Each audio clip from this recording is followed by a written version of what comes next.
This call is now being recorded. So we will start now. We are discussing the economics current affairs, and this is section 4. Previous to that, we have discussed section 1, section 2, and section 3. Okay, and this PDF file can be downloaded from this particular Telegram channel. So these are the topics that we are going to discuss. मेरी आवाज आ रही है क्या आप लोगों को? Rahul, Raj, Manish. Okay, okay. So these are the topics that we are going to discuss. Trade deficit, decline में था हमारा trade deficit, sorry trade deficit wide हो गया था, पहले से इंक्रीज कर गया है. देन फॉरेन डायरेक्ट इन्वेस्टमेंट जो है that has drop down to 3.5%, 3.5% जो है वो गिर गया है इन 2023 से 24, despite the reason that government of India का बहुत ज्यादा फोकस है इसके ऊपर. ठीक है, so this topic is also important for mains examination, क्योंकि इसके पहले यूपीएससी ने मेंस में क्वेश्चन पूछ रखा है कि despite due to high level of effort by government of India, लेकिन फिर भी इंडिया का एफडीआई जो है वो इंक्रीज नहीं हो रहा है. तो on the same theme UPSC can again ask a question on the FDI. ठीक है, then internationalization of the Indian rupee, then Bretton Woods conference, and इसी के दो components IMF and then World Bank. ठीक है, and then World Trade Organization and इसी से जुड़ा हुआ ट्रिप्स. ठीक है, so these are the topics that will be covering today in at least 3 parts. 3 parts में हम इसका डिस्कशन करेंगे. ठीक है, सो लेट्स स्टार्ट. तो first is India's trade deficit. Trade deficit, ठीक है, तो ट्रेड डेफिसिट में क्या होता है, क्या हुआ है रिसेंटली कि India has recorded according to ministry of commerce and industry. Ministry of commerce and industry जो है वही इस चीज का ट्रेड का डेटा जो है देती है और पब्लिश करती है इस चीज को. तो according to ministry of commerce and industry, India का जो ट्रेड डेफिसिट है 9/10 कंट्री जो टॉप ट्रेडिंग पार्टनर्स है ना, उनके साथ हमारा ट्रेड डेफिसिट इंक्रीज हो गया है. ट्रेड डेफिसिट इंक्रीज होने का मतलब क्या है कि we are exporting more than the imports. ठीक है, ठीक है, और इससे क्या होता है, इंडिया का जो ट्रेड बैलेंस होता है ना, एक्सटर्नल ट्रेड बैलेंस, उसमें चेंजेस आते हैं. ठीक है, नेगेटिव चेंजेस आते हैं. Okay, so what is trade deficit? ये एक ब्रॉड इन्फॉर्मेशन है कि 9 out of 10 top trading partners, 9 के साथ हमारा ट्रेड डेफिसिट चल रहा है. ठीक है, so what is trade deficit? Trade deficit, negative trade balance occurs when countries value of imports. ठीक है, वैल्यू, अच्छा जो मैंने स्टार्टिंग में बोला कि इंपोर्ट्स ज्यादा होगा एक्सपोर्ट्स कम होगा, स्टार्टिंग में मैंने गलत बोल दिया था, एक्सपोर्ट ज्यादा बोल दिया था, इंपोर्ट कम बोल दिया था. तो this is wrong. Import is more than the export. So value of import exceeds its exports over given period of time, may be 1 year. ठीक है, तो we are importing more and we are exporting less. ठीक है, जबकि government of India का more focus किस चीज पे है कि ideally we should be exporting more and हमारा इंपोर्ट जो है कम होना चाहिए as compare to our import. ठीक है, बट हुआ क्या है, इसका रिवर्स हुआ है. ठीक है, तो अभी अगर हम देखें तो इंडिया का करंट स्टेटस क्या है, इंडिया का एक्सटर्नल ट्रेड का इन 2023-24. ठीक है, अभी हमारा क्या चल रहा है, 2024-25 चल रहा है. ठीक है, तो जो हमारे पास एक्चुअल फिगर्स जो आएंगे ना, एक्चुअल फिगर्स जो है हमारे पास 2023-24 का ही आए, और इस वाले का जो एक्चुअल फिगर आएगा that will be coming in 2025 का जून जुलाई जो है हमारे पास ये वाला फिगर आएगा. So current actual figure we have is of this particular financial year. ठीक है, क्योंकि इसका मार्च से लेकर के अप्रैल तक कंप्लीट हो चुका है. ठीक है, तो हमारा इसमें करंट स्टेटस क्या है, तो इंडिया के लार्जेस्ट ट्रेडिंग पार्टनर्स कौन कौन है. वन इज चाइना, ध्यान में रहे, ये आपको रटा हुआ होना चाहिए कि चाइना है, देन यूएसए है, then UAE, Russia and Saudi Arabia. ठीक है, China, USA, UAE, Russia and Saudi Arabia. तो अब ये डिसेंडिंग ऑर्डर में है, तो maximum we have with China, then USA, then UAE, then Russia and then KSA, kingdom of Saudi Arabia. तो ये ऑर्डर भी आपको पता होना चाहिए कि सबसे ज्यादा चाइना के साथ है, फिर यूएसए के साथ, फिर यूएई के साथ, देन रशिया के साथ एंड देन सऊदी के साथ. ठीक है, then India's trade deficit rose with, किस किस के साथ हमारा जो है ट्रेड डेफिसिट नेगेटिव है, मतलब इंडिया लॉस में किस किस के साथ है, तो चाइना के साथ है एंड देन रशिया के साथ है, साउथ कोरिया के साथ है, हांगकांग के साथ है. ठीक है, तो इसमें ध्यान रहे कि इंडिया के ऊपर जो जो कंट्रीज है, इफ दिस इज इंडिया, तो इंडिया के ऊपर क्या क्या है, चाइना है, चाइना के ऊपर क्या चीज है, हमारे पास रशिया है, चाइना के साथ ही हमारा हांगकांग है, और यहाँ पर अगर हम जाते हैं तो कोरिया आ जाता है. तो ऑल दिस कंट्री जो इंडिया के ऊपर है, चाहे थोड़ा सा राइट में है ना, उनके साथ हमारा ट्रेड डेफिसिट है, और ट्रेड डेफिसिट और फर्दर इंक्रीज हुआ है. ठीक है, उसके बाद जो ये कंट्रीज हैं, UAE, Saudi Arabia, Indonesia and Iraq, ठीक है, इनके साथ भी हमारा ट्रेड डेफिसिट है, लेकिन ट्रेड डेफिसिट इनके साथ कम हुआ है। ट्रेड डेफिसिट है बट ट्रेड डेफिसिट इनके साथ हमारा कम हुआ है, ठीक है। UAE, Saudi Arabia, Indonesia and Iraq, ठीक है। ऑल दीज कंट्रीज आर, बस मेमोरी के लिए बता रहा हूँ, अदर कोई ऑब्जेक्टिव नहीं है।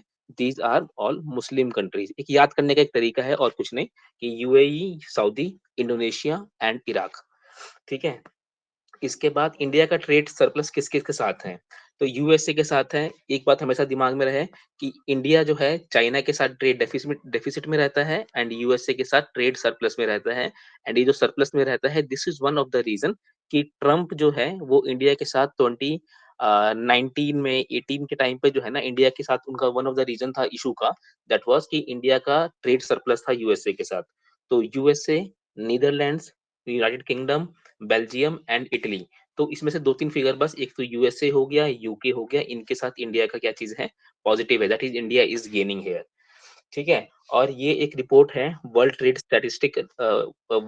स्टैटिस्टिकल 2023 का रिव्यू रिव्यू है, कौन निकालता है? डब्ल्यूटीओ निकालता है। तो इसमें क्या चीज़ है बस याद करने के लिए, 8th, 18th एंड 7th। तो 7 से सर्विसेज, याद रहे, एस एस 7 से सर्विसेज हो गया। 8th हम किस में है? ग्लोबल एग्रीकल्चर ग्लोबल एक्सपोर्ट में है। एंड 18th जो है हम मर्चेंडाइज एक्सपोर्ट में है। इसको अगर याद करोगे तो थोड़ा बहुत मीन्स में काम आ सकता है ये डेटा, और कहीं पे नहीं, ठीक है। तो इसको प्रीलिम्स में इस डेटा का कोई नंबर यूज नहीं है, ठीक है। तो इतना ये वाला डेटा, ये वाला डेटा, ये वाला डेटा आपको याद होना चाहिए। देन नेक्स्ट इज कि अगर ट्रेड डेफिसिट होता है किसी कंट्री का, तो उससे नेगेटिव इम्पैक्ट क्या क्या हो सकते हैं, ठीक है। नेगेटिव इम्पैक्ट लिखे हैं हमने। तो नेगेटिव इम्पैक्ट क्या क्या हो सकते हैं? तो वन इज कि फॉरेक्स रिजर्व, अगर इंपोर्ट हमारा ज्यादा है और हमारा एक्सपोर्ट कम है, तो अल्टीमेटली व्हाट वी आर, जो इंटरनेशनल ट्रेड होगा वो किस चीज में होगा? डॉलर में होगा, या किसी ना किसी फॉरेन करेंसी में होगा जिसको वर्ल्ड एक्सेप्ट करता हो।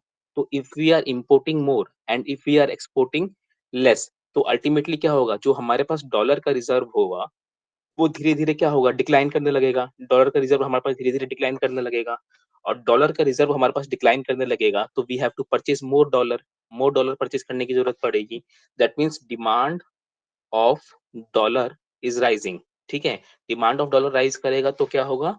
डॉलर का प्राइस जो होगा ना, वो भी इंक्रीज़ कर जाएगा। तो हमारा क्या होगा? हमारा जो रूपी है, उसका प्राइस फॉल करेगा, ठीक है? ये कॉन्सेप्ट दिमाग में रखो।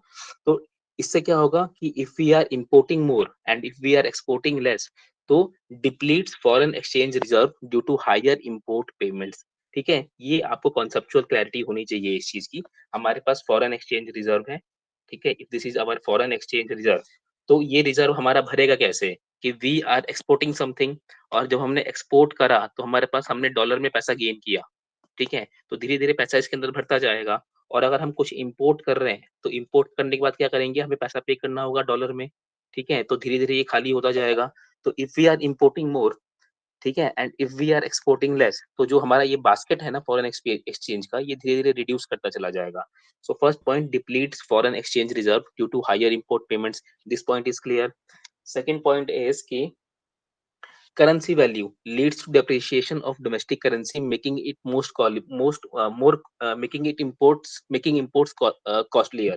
Leads to depreciation of domestic currency, making the imports costlier. इसका मतलब क्या है कि अगर हमें डॉलर में पेमेंट करना पड़े बार बार, ठीक है, तो क्या होगा कि धीरे धीरे हमारा डॉलर का रिजर्व कम होता जाएगा, लेकिन हमें इम्पोर्ट्स तो करने ही है। दैट मीन्स हमें डॉलर का डिमांड तो है ही, तो डॉलर का डिमांड बढ़ेगा तो डॉलर का प्राइस भी बढ़ेगा।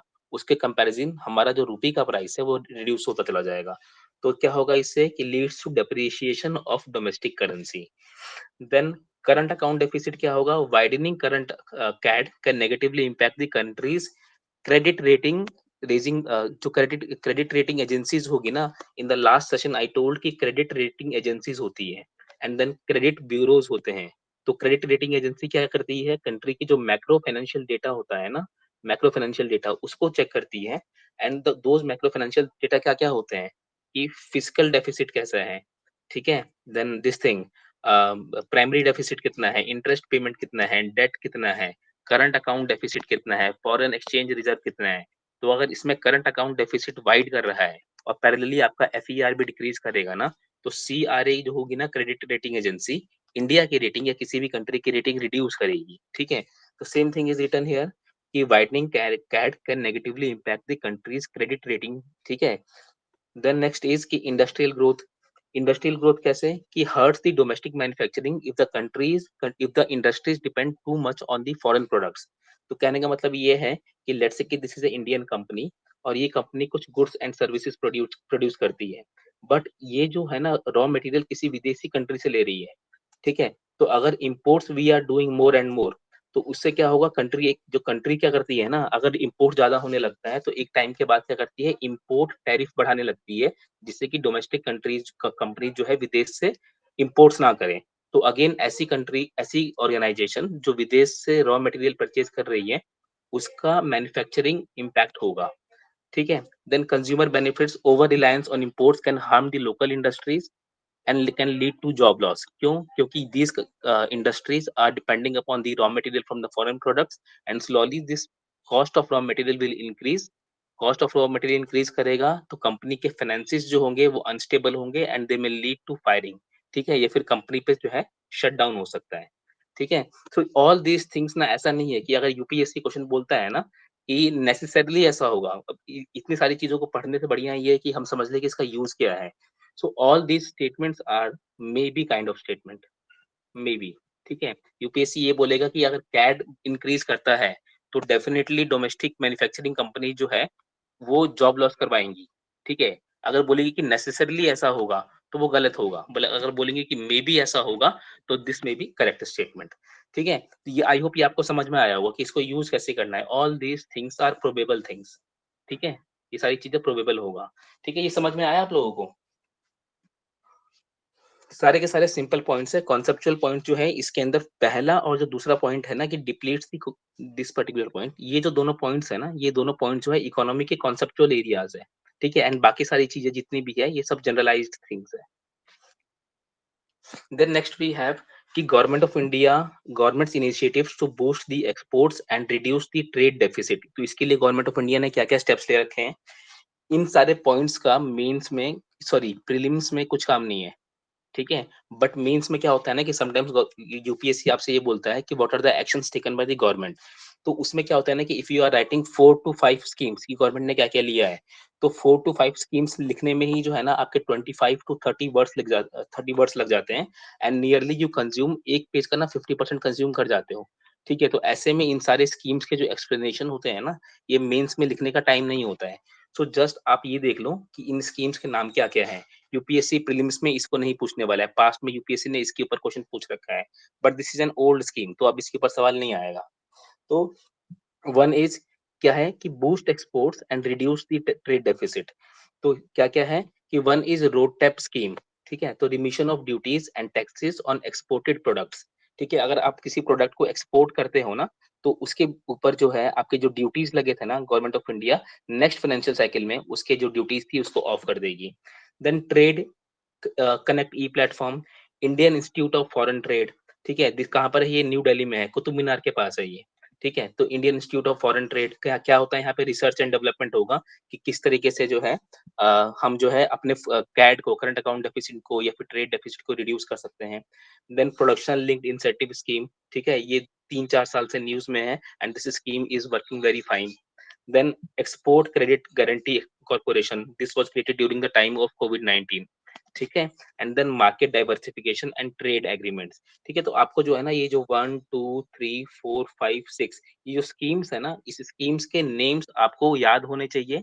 एंड प्रीलिम्स के टाइम पे नहीं बट मेंस के टाइम जो है ना, आप इस डॉक्यूमेंट में बस इसके नाम से नेम से एक बार देख लेना। सो दिस इज वन न्यूज कहाँ पर हमने, जहाँ पे इंडिया का ट्रेड डेफिसिट पढ़ लिया है। द सेकेंड न्यूज इज कि फॉरेन डायरेक्ट इन्वेस्टमेंट, ठीक है। फॉरेन डायरेक्ट इन्वेस्टमेंट, सो ये न्यूज में क्यों था?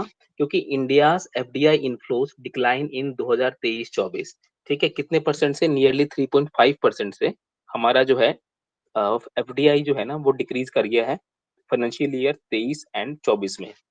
और ये डेटा किसने रिलीज करा है? Department for promotion of industry and industrial internal trade, DPIIT ने इसके ऊपर रिलीज करा है डेटा कि हमारा एफडीआई जो है 3.5% से डिक्रीज कर गया है, ठीक है, as compare to the previous financial year, previous physical year, ठीक है? तो सब इसके पहले कि हम ये पढ़ें, इस उसके पहले ये जान लेते हैं कि एफडीआई और एफपीआई 2 चीज़ें होती है, इनके बीच का डिफरेंस क्या चीज़ है? What is the difference between FDI versus FPI? तो एफडीआई एंड एफपीआई, तो क्या है ना कि अगर कोई भी लेट्स से कि दिस इज़ अमेरिका, ये अमेरिका है एंड दिस इज़ इंडिया, ठीक है? अब इंडिया का एक कंपनी है, लेट्स से कि this company is Tata Motors, ठीक है? और यहाँ पर कोई दूसरी कंपनी है, लेट्स से कि फोर्ड है, ठीक है? तो फोर्ड ने जो है ना पैसा इन्वेस्ट करा टाटा मोटर्स के अंदर, और जो पैसा इन्वेस्ट करा टाटा मोटर्स के अंदर, तो टाटा मोटर्स के पास 2 चीज़ें हो सकती हैं। वन इज़ कि रियल एसेट्स, ठीक है? रियल एसेट्स, एंड दूसरा हो गया कि फाइनेंशियल एसेट्स, ठीक है? तो अब ये फाइनेंशियल एसेट्स कहाँ से सोर्स कर रहा होगा? मेबी ये सोर्स करेगा किसी बॉन्ड से, या सोर्स करेगा किसी लेट्स से कि स्टॉक से, ठीक है? या कुछ और सोर्स होगा। अब ये सारी चीज़ें कहाँ पे लिस्टेड होगी? सेबी पे लिस्टेड होगी, ठीक है? अब अमेरिका से जब फोर्ड इन्वेस्ट कर रहा है ना इंडिया में, या कोई दूसरा हाई नेट इंडिविजुअल इन्वेस्ट कर रहा है इंडिया में, तो ये लोग अगर पैसा जो है टाटा मोटर्स के रियल एसेट में इन्वेस्ट करते हैं, ठीक है? रियल एसेट्स में, जहाँ पे they are investing in capital machinery में, या लैंड में, ठीक है? या एफिशिएंसी में, या प्रोडक्शन के अंदर, ठीक है? या मार्केटिंग के अंदर। तो ये all these things are real assets. Real assets क्या होगा कि इसके ऊपर अगर एक्टिविटी होती है, तो उस कंपनी का प्रोडक्शन इंक्रीज़ करेगा, एंड देन उससे सेल्स इंक्रीज़ करेगा, एंड देन प्रॉफिट इंक्रीज़ करेगा। These are the real assets, ठीक है? तो अगर ये लोग यहाँ पर इन्वेस्ट कर रहे हैं ना रियल एसेट्स में, so this will be considered as part of FDI. इसमें और भी टर्म्स एंड कंडीशन होते हैं जो मैं अभी आपको बताऊँगा। तो consider this thing as FDI. But अगर फोर्ड है या फिर कुछ और लोग हैं, वो टाटा मोटर्स में इनडायरेक्टली इन्वेस्ट कर रहे हैं थ्रू स्टॉक मार्केट, ठीक है? तो इस चीज को हम लोग क्या बोलेंगे? This is called as foreign portfolio investment. This is FPI. FPI में क्या होता है कि they are investing in the financial assets, but FDI में क्या होता है कि they are investing in the real assets, ठीक है?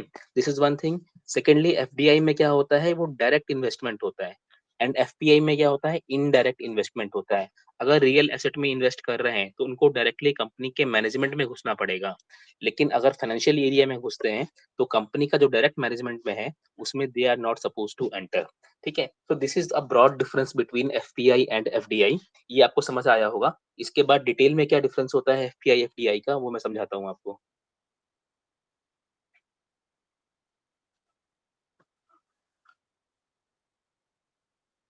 सी, इसको हम लाइन बाय लाइन पढ़ेंगे अभी। तो वन इज की foreign direct investment and then foreign portfolio investment. So definition क्या है कि foreign entity acquires a significant stake, ठीक है? And actively participates in the management, ठीक है? Stake participates in the stake कहने का मतलब ये है ना कि डे टू डे एक्टिविटी होगी ना प्रोडक्शन की, ठीक है? प्रोडक्शन की हो गई, या फिर इंजीनियरिंग एक्टिविटी हो गई, रिसर्च एंड डेवलपमेंट हो गया, टेक्निकल एक्टिविटीज हो गई, ऑपरेशंस एंड मैनेजमेंट हो गया, ठीक है? मार्केटिंग एंड सेल्स हो गया, लीगल एक्टिविटीज हो गई। ऑल दीज थिंग्स में if they are investing, then it is part of the FDI. Then FPI क्या है? Investment in the financial assets like stocks, bonds, mutual funds without active control, ठीक है? उसमें क्या कर रहे हैं कि बस फाइनेंशियल एस्पेक्ट्स में इन्वॉल्व कर रहे हैं, और कोई भी एक्टिव कंट्रोल नहीं है किसका, जो ओनर कंपनी है, ठीक है? तो this will be considered as FPI. Then इसका एग्जांपल क्या है कि US based company sets up a manufacturing unit in India, ठीक है? कोई कंपनी है इंडिया में, और उसके किसी एक ब्रांच में किसी यूएस कंपनी जो है ना इन्वेस्ट कर रही है, तो this will be part of FDI. Then foreign investor buy sells shares of Indian companies through the stock exchange, NSC या जो बीएसई है, वहां से जाकर के उसने करोड़ों जो है शेयर्स खरीद लिए, ठीक है? देन अगर वो कंपनी के मैनेजमेंट में पार्टिसिपेट कर रहा है, टेक्नोलॉजी में इन्वेस्ट इन्वेस्ट कर रहा है, लैंड में इन्वेस्ट कर रहा है, लेबर में इन्वेस्ट कर रहा है, तो that will be long term, ठीक है? Long term means more than 1 year at least, 1 to 3 year plus होगा ये। लेकिन ये शॉर्ट टर्म रहेगा, क्योंकि क्यों? ये सिर्फ स्टॉक मार्केट पे जा रहा है, और जैसे ही इसको लगेगा ना कि मेरा जो पैसा है उसका लॉस होने वाला है, या फिर market is very very vulnerable, तो ये पैसे को विड्रॉ कर सकता है। So this is short term. Then investor control, investors have significant control and influence. यहाँ पर क्या होता है कि जो एफडीआई वाले हैं ना, एक कंपनी का जो बोर्ड ऑफ डायरेक्टर होगा, बोर्ड ऑफ डायरेक्टर में जाकर के लोग सीट्स अज्यूम कर लेते हैं, ठीक है? वो सीट्स कंट्रोल कर लेते हैं बोर्ड ऑफ डायरेक्टर में, और बोर्ड ऑफ डायरेक्टर में अगर सीट कंट्रोल ले लेंगे, तो they will be able to significantly control and influence the business decision. But यहाँ पर ऐसा होता ही नहीं है, they are nowhere touching the board of directors. Then stake in the company, यहाँ पर क्या होगा, 10% से ज्यादा अगर इन्वेस्टमेंट है तो that will be considered as FDI. And यहाँ पे जो इन्वेस्टमेंट होता है ना वो 10% से कम होता है, ठीक है। अगर 10% से ज्यादा अगर होता है तो आरबीआई उसको बोलती है कि now are you are in the category of FDI. Then sectors of investment क्या होगा, फैक्ट्रीज हो गई, इंफ्रास्ट्रक्चर हो गया, ठीक है। देन यहाँ पर क्या होगा, securities, shares, bonds etcetera. Then capital flow, तो यहाँ पर क्या होगा, नॉन, एक चीज दिमाग में रहे कि दिस इज इंपॉर्टेंट, और इसके ऊपर यूपीएससी ने पीवाईक्यू पूछ रखा है, ठीक है। तो जो एफडीआई होता है ना कि non debt creating capital flow, meaning it does not increase the external debt. But जो हमारा एफपीआई होता है, ये क्या होता है कि डेट क्रिएटिंग होता है। रीजन बीइंग, रीजन बीइंग क्या होता है यहाँ पर कि अगर कोई कंपनी है, उस कंपनी में अगर कोई एफडीआई करवा रहा है ना, तो वो क्या करता है कि सीधा की सीधा मैनेजमेंट में पार्टिसिपेट करता है, एंड देन उस कंपनी के ओनरशिप में आ जाता है। And whenever it comes to ownership ना, इट इज अबाउट इक्विटी, ठीक है। एंड अगर इक्विटी हो गया तो equity is always non debt creating, ठीक है, नॉन डेट क्रिएटिंग कैपिटल। तो FDI is non debt creating, यहाँ पे कुछ उधारी का सीन नहीं है, ठीक है। बट इट यहाँ पर क्या होता है कि दिस इज पार्ट ऑफ, यहाँ पर क्या हो रहा है कि स्टॉक मार्केट थ्रू आ रहा है ना, तो यहाँ पर क्या हुआ, capital flight during the market fluctuation affecting currency instability etcetera. कहने का मतलब ये कि दिस में बी डेट क्रिएटिंग, ठीक है। देन इसको कौन रेगुलेट करता है, इसको डीपीआईआईटी रेगुलेट करेगा, इसको सेबी रेगुलेट करता है। देन इसमें रिस्क, जो यहाँ पे जो इंस्टेबिलिटी होगी ना, in FDI, in instability is very very low, but here the instability is very very high. Reason being कि पैसे का विड्रॉल जो है ना, यहाँ पे बहुत ज्यादा हाई होता है। बट यहाँ पर क्या होगा कि अगर आपने लैंड में इन्वेस्ट कर दिया, कैपिटल में इन्वेस्ट कर दिया, लेबर में इन्वेस्ट कर दिया एक्सेट्रा, तो आप इस एक, लेट्स से कि आपने वहाँ पे 50 करोड़ रुपीज इन्वेस्ट कर दिया है, तो कल को आपको लगता है कि नहीं, this business plan was bad, and हमारा यहाँ पे इन्वेस्ट करने का जो डिसीजन था वो पुअर डिसीजन था, आपको ये रियलाइज होता है। तो अगर आपने ये रियलाइज कर भी लिया कि जो मेरा बिजनेस का आइडिया था वो फ्लॉप आइडिया था, तब भी आपने लैंड, लेबर एंड कैपिटल में जो पैसा इन्वेस्ट करा है ना, उसको सेल करने में, और आपने 50 करोड़ इन्वेस्ट करा है, तो आप हार्डली 40 करोड़, 35 करोड़ वापस लेके जा पाओगे। तो पीपल आर, मतलब कि less, people are reluctant to sell their assets in FDI. तो यहाँ पर क्या होता है, स्टेबिलिटी ज्यादा होती है। लेकिन एफपीआई में क्या होता है, एफपीआई में होगा ना कि अगर आपने 50 करोड़ इन्वेस्ट करा और आपको लगता है कि नहीं यार ये इन्वेस्टमेंट लेस है, तो विद इन सम टाइम आप क्या करोगे ना कि आप अपने पैसे को विड्रॉ करोगे।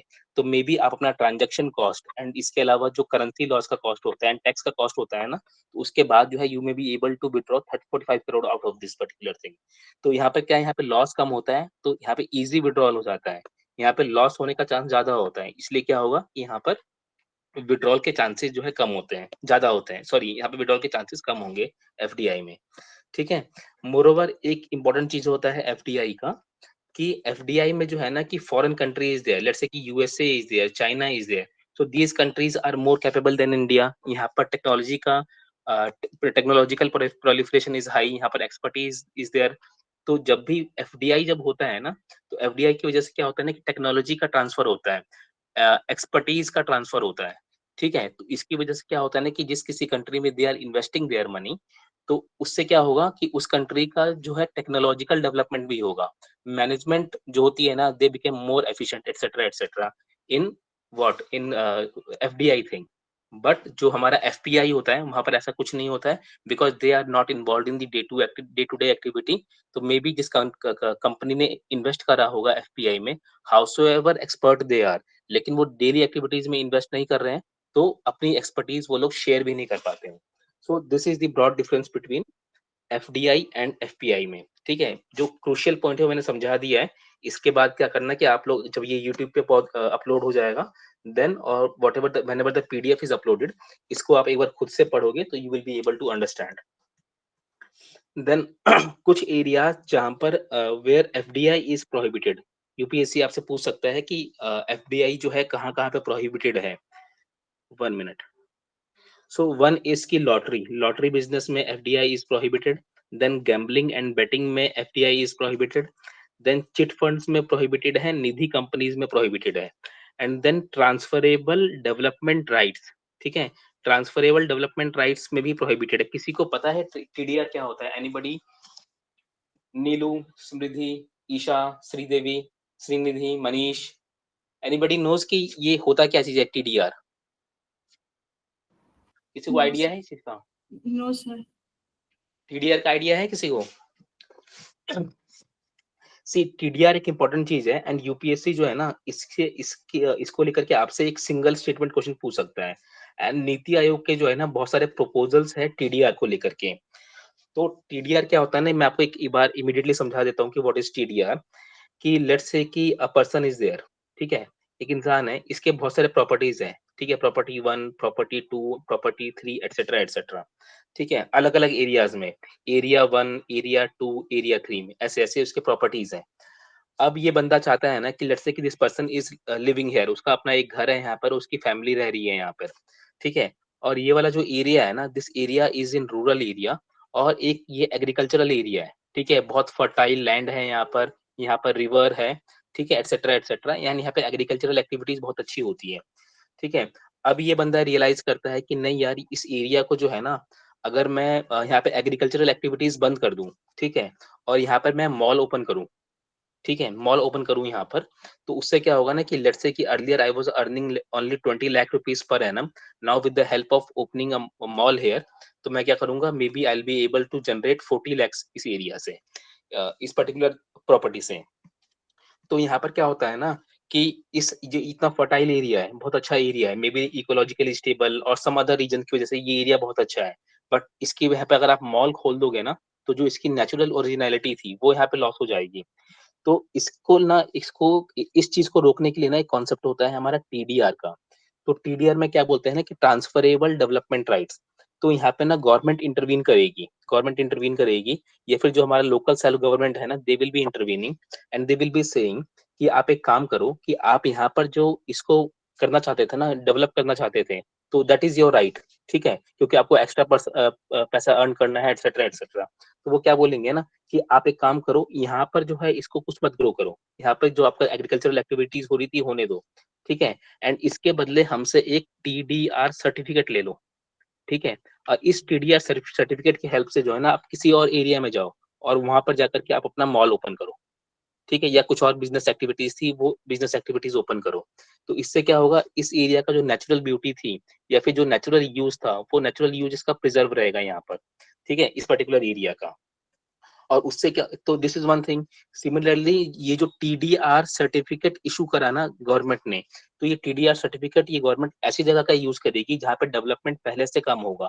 तो अब ये इंसान जब यहाँ पर जाकर के डेवलपमेंट को इनिशिएट करेगा ना, तो उस एरिया में जहाँ पे डेवलपमेंटल डेफिसिट था, ठीक है, डेवलपमेंट कब था, तो अब ये इंसान जब यहाँ पे जाकर के अपना नया बिल्डिंग ओपन करेगा, तो स्लोली क्या होगा, इस एरिया में डेवलपमेंट आएगा, ठीक है? This is the concept of TDR.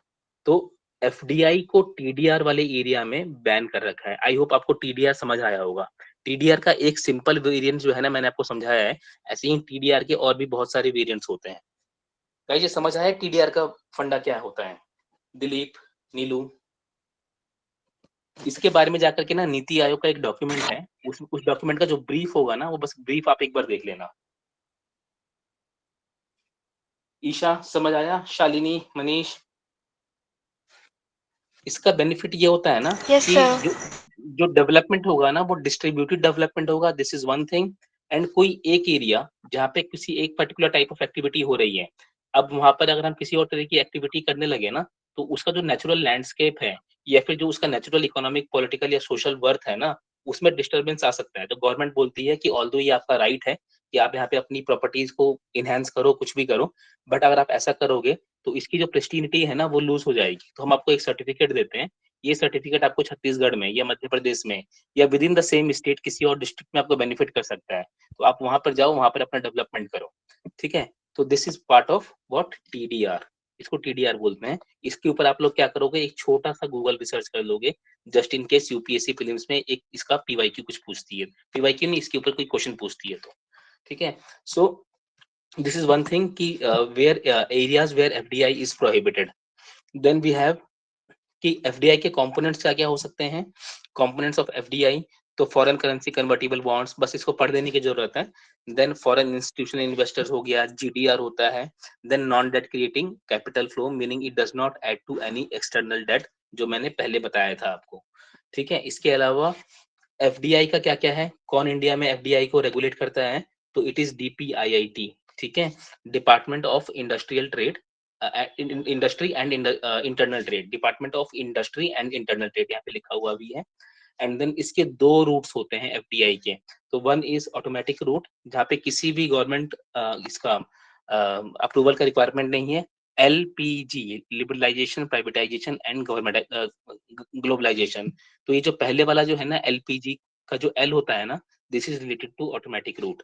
And then government route में क्या होती है, उसमें डीपीआईआईटी बस एक ओवरऑल ओवरआर्किंग रोल प्ले करता है, बट जो इंडिविजुअल मिनिस्ट्रीज होंगी ना, may be ministry of agriculture, ministry of commerce and industry, या फिर ministry of this thing heavy industries, तो अपनी अपनी इंडस्ट्री जो होती है वो खुद से डिसीजन लेती है यहाँ पर, ठीक है। Then next we have is की RBI classification for FPI as FDI, तो जैसे कि मैंने बताया कि अगर 10% से ज्यादा अगर स्टेक हो जाएगा किसी एफपीआई का तो उसको एफडीआई का क्लासिफिकेशन दे देती है आरबीआई, ठीक है।